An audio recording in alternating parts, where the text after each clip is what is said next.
அபிஷேக் அவர்களை மேடை கழிக்கிறோம். நடிகர் அபிஷேக் வாங்க. தமிழ்நாடு தீபக் அவர்களை மேடை கழிக்கிறோம். ஹரிஷ் அவர்களை மேடை கழிக்கிறோம்.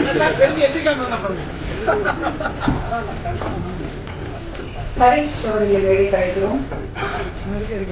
தமிழ்நாடு ரிலீஸ் பண்ணக்கூடிய GR மணிஷாக அவர்களை மேடை கழிக்கிறோம்.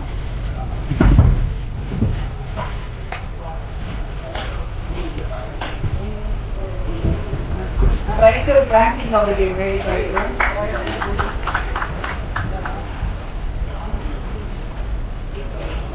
ஜெயபிரகாஷ் தலைக்கூத்தல் காதல் என்பது பொது உடைமை லென்ஸ் திரைப்பட இயக்குநர்களை மேடை கழிக்கிறோம். காலமேவின் செல்வம் இயக்குனர் கார்த்திக் அவர்களை மேடை கழிக்கிறோம். வேல்முருகன்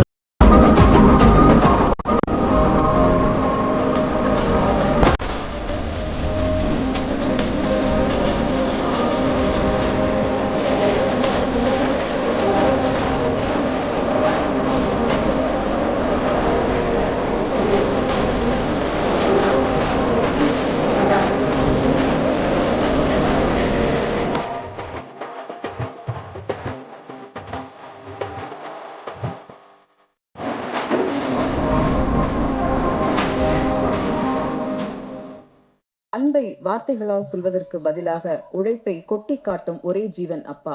அப்பா மகன் கதையை பேச போகும் ராமம் ராகவன் படத்திற்காக வாழ்த்த வந்திருக்கும் தீபக் அவர்களை பேச அழைக்கிறோம்.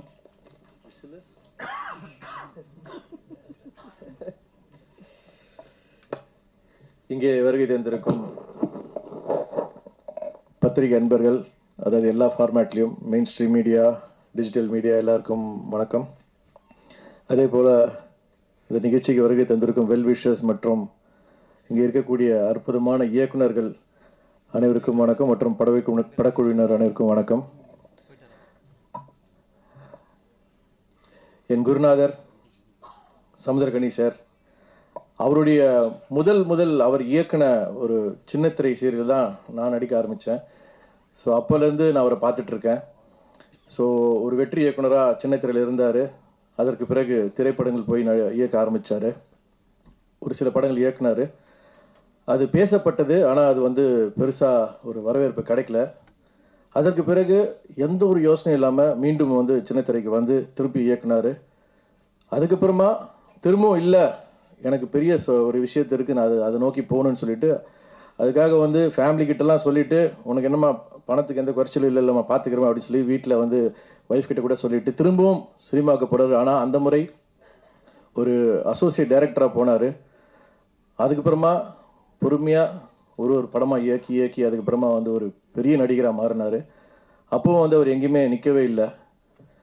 எப்போவுமே வந்து ஓடிக்கிட்டே இருக்கணும்டா, வாழ்க்கையில் நம்ம சாதிக்க வேண்டிய விஷயங்கள் நிறைய இருக்குது அப்படின்னு எப்பவுமே சொல்லிக்கிட்டே இருப்பார். இன்னி வரைக்கும் அதான் சொல்லிக்கிட்டு இருப்பார்.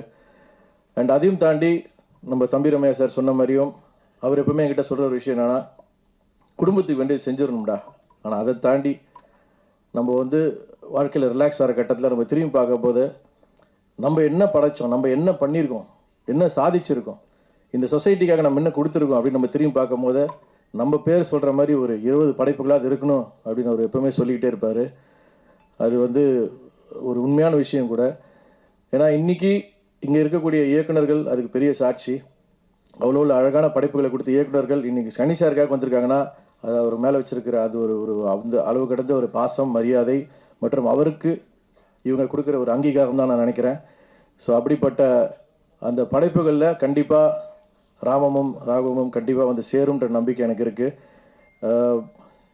அவர் வந்து இப்போ சொன்னார், அதாவது வந்து தன் பிள்ளைகளுக்கு தாண்டி வந்து ஒரு மகனாக வந்து என்னை வந்து அவர் வந்து பாதித்து வந்து அவர் அங்கீகாரம் கொடுத்துருக்காரு. உண்மையில் ரொம்ப சந்தோஷமாக இருக்குது. அதையும் தாண்டி வந்து நம்ம இயக்குனர் தன்ராஜும் வந்து அது வார்த்தையை சொல்லியிருக்காரு. ஸோ உண்மையிலேயே அது நல்லாவே பொருந்தது. ஸோ இந்த கதை எப்படி இருக்க போகுதுன்றது வந்து ஒரு தந்தைக்கும் மகனுக்குமான இருக்க ஒரு அற்புதமான உணர்வு. அதை வந்து ஒரு அழகான படைப்பாக வெளியே கொண்டு வர போகிறாங்க. ஸோ எல்லாரும் போல் நானும் காத்திருக்கிறேன். நானும் ஒரு தந்தை தான். என் மகனுக்கும் எனக்கும் ஒரு கண்டிப்பான ரிலேஷன்ஷிப் அந்த பர்டிகுலர் ஏஜ் குரூப்பில் எப்படி இருக்குன்றதை நானும் பார்க்கணுன்றதுல ரொம்ப அவரோட காத்துக்கிட்டு இருக்கேன். ஸோ இந்த படம் ஒரு அருமையான வெற்றி பெற வாழ்த்துக்கள். பிருத்வி ஒரு அருமையான ப்ரொடியூசர் ஃப்ரம் துபாய். ஸோ மென்மேலும் நீங்கள் அற்புதமான படங்கள் இயக்கணும், தயாரிக்கணும். அதே போல் தன்ராஜ், வெல்கம் டு தமிழ்நாடு. தமிழ் உங்களை வாழ வைக்கும், கவலைப்படாதீங்க. All the best. நன்றி. அடுத்து நாம் பேச அழைக்கிறோம். 8 திசையும் முட்டி மோதி இன்று நம்பிக்கை மனிதராக வெற்றி பெற்ற பிக் பாஸ் வெற்றியாளர் இந்த மேடையில் இருப்பதும் அவரை அழைப்பதும் மகிழ்ச்சி. தம்பி முத்துக்குமரன் அவர்களை பேச அழைக்கிறோம். என் பத்திரிகையாளர் குடும்பத்துக்கு வணக்கம். உங்களோட சேர்ந்து கொஞ்சம் வருஷத்துக்கு முன்னாடி தலைக்கூத்தல் படத்துக்காக அங்கேருந்து கணியண்ணன் நேர்காணல் செஞ்சுருக்கேன், அண்ணனை நேர்காணல் செஞ்சுருக்கேன். இன்றைக்கி இந்த இடத்துல இருக்கிறது கொஞ்சம் பதட்டமாக இருக்கு. ஏன்னா எதுக்கு நீங்கள் உட்காந்துருக்கீங்கிறத பரபரப்பாக ஓடிட்டு இருக்கிற இந்த மானுட சமூகத்தை கொஞ்சம் கையை பிடிச்சி நிறுத்தி பொது உடைமையையும் பொதுவாக நம்ம அலட்சியப்படுத்துகிற நம்மளோட உடைமைகளாக இருக்கிற அப்பா அம்மா மனைவி மாதிரியான உறவுகளோட உணர்வையும் கொஞ்சம் சத்தமாக சொல்லி செல்லமாக ஒரு அரைஞ்சு மனுஷனாக வாழ்கிறதுக்கான வழியை போட்டு கொடுக்குற எளிய மனிதர், தமிழ் சொல்லும் அறம் சுரக்கிற சமுத்திரகனி அண்ணனுக்கு முதல்ல பெரிய வணக்கம். இந்த கனிவான அகத்துக்கும் கடுமையான முகத்துக்கும் சொந்தக்காரராக இருக்கிற அப்பாக்களுக்கான ஒரு உருவம் தயாரிக்கணும்னா அதான் சமுத்திரகனி அண்ணன். அது தமிழ் சினிமா எப்பவும் தவற விட்டதே கிடையாது. பெரியோரை வியத்தலும் இளமே, சிறியோரை இகழ்தல் அதனும் இளமேன்னு கனியன் பூங்குன்றன் சொன்ன வார்த்தைக்கான அடையாளமாக இந்த சிறுவனை இந்த மேடையில் உட்கார வச்ச கனி அண்ணனுக்கு மீண்டும் ஒரு பெரிய நன்றி.